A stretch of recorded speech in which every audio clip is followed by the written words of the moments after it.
ഇത്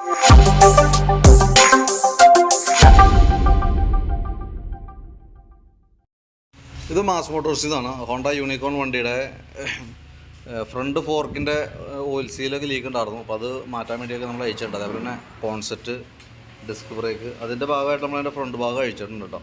അപ്പോൾ front fork oil seal മാറ്റാൻ വേണ്ടി നമ്മൾ ചെക്ക് ചെയ്യുന്ന സമയത്ത് ഈ ഫോർക്ക് പൈപ്പൊക്കെ ഡാമേജാണ്. നല്ല രീതിയിൽ എൻ്റെ പ്ലേറ്റിങ് പോയേക്കാണ്. ഒരെണ്ണത്തിൽ ഒട്ടും ഓയിലില്ലാത്തൊരവസ്ഥയിലായിരുന്നു. ഇതൊക്കെയായാലും നല്ല രീതിയിൽ തേമാനം കാണിച്ചിട്ടാണ് ലീക്ക് വന്നേക്കണം കേട്ടോ. ഇതെനിക്ക് തോന്നുന്നു ഒരു പ്രാവശ്യം പ്ലേറ്റിങ്ങോ പഫിങ്ങോ എന്തോ ചെയ്തിട്ടുണ്ടെന്ന് തോന്നുന്നു. പൈപ്പ് കാഴ്ചയിൽ അങ്ങനെ തോന്നുന്നു. ഇതൊക്കെ ഉണ്ടോ ഒട്ടും ഓയിലില്ലാണ്ട് ബോട്ടം കേസിൻ്റെ ഉള്ളിൽ പിടിച്ചൊരവസ്ഥയിലാണ് ഓടിക്കൊണ്ടിരുന്നത്.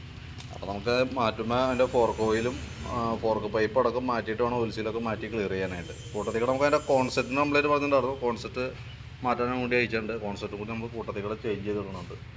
ഇത് സെറ്റ് ചെയ്തതിന് ശേഷം വേണം നമുക്ക് അതിൻ്റെ ഫ്രണ്ട് വീലിൻ്റെ ബെയറിങ് മാറ്റാനുണ്ട്. അതേപോലെ disc brake, MC sub change ചെയ്യാനുണ്ട്. കാലിപ്പറൊക്കെ ഗ്രീസിങ് കാര്യങ്ങളും, കാലിപ്പർ അയച്ച് ക്ലീൻ ചെയ്തിട്ട് അതിൻ്റെ ബ്രാക്കറ്റൊക്കെ ഗ്രീസ് ചെയ്ത് ബ്രേക്ക് റീസെറ്റ് ചെയ്യാനൊക്കെ ഉണ്ട് കേട്ടോ. പിന്നെ അതേപോലെ ചെയിൻ സ്പോക്കറ്റൊക്കെ നമ്മൾ മാറ്റി സെറ്റ് ചെയ്തിട്ടുണ്ട്. ബാക്കിയത്തെ വർക്കുകൾ നടക്കണുള്ളൂ. എന്തെങ്കിലും താമസം ഉണ്ടാവും. ഓരോ സ്റ്റെപ്പ് ബൈ സ്റ്റെപ്പായിട്ടാണ് വർക്ക് ചെയ്തുകൊണ്ടിരിക്കുന്നത്. അപ്പോൾ ഞാൻ ആ ഫ്രണ്ട് അയച്ചപ്പോൾ അതിൻ്റെ ഡീറ്റെയിൽസ് ഒന്ന് അപ്ഡേറ്റ് ചെയ്തെന്നുള്ളൂ. ഓക്കെ.